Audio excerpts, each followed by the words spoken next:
Thank you, Mr. Chair and members of the committee for allowing me to testify on this important 10-bill package.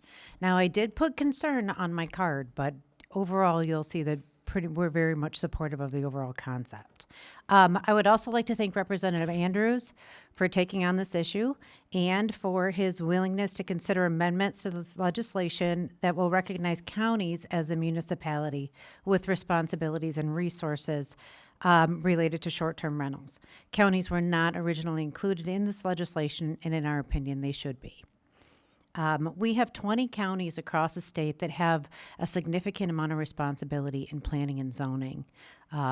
We also have hundreds of local units of government that solely rely on counties for public safety and emergency response. And so that's why, one of the reasons we believe counties actually should be included in this legislation.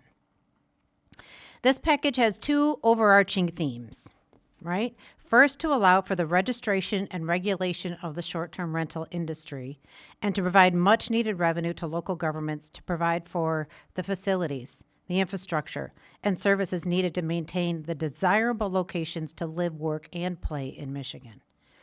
For the most part, it appears that all interest groups support a statewide registry. Local governments agree on the need for appropriate zoning of these businesses and the common sense safety and communication requirements set forth in the main bill.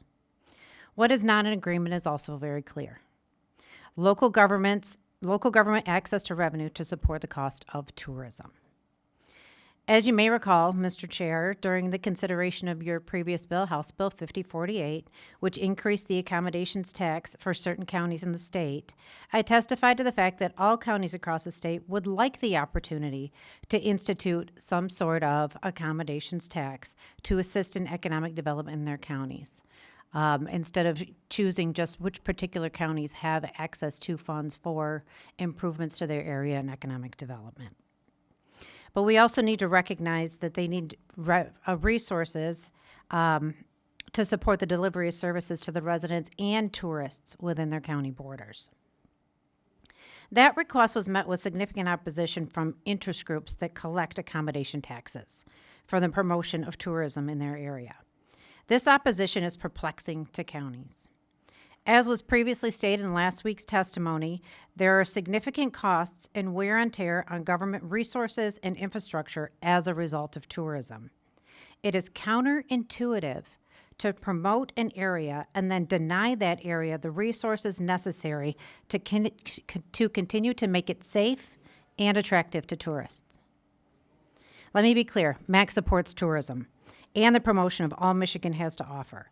However, counties and municipalities across the state are struggling with having enough resources to invest in our facilities, infrastructure, and emergency response personnel.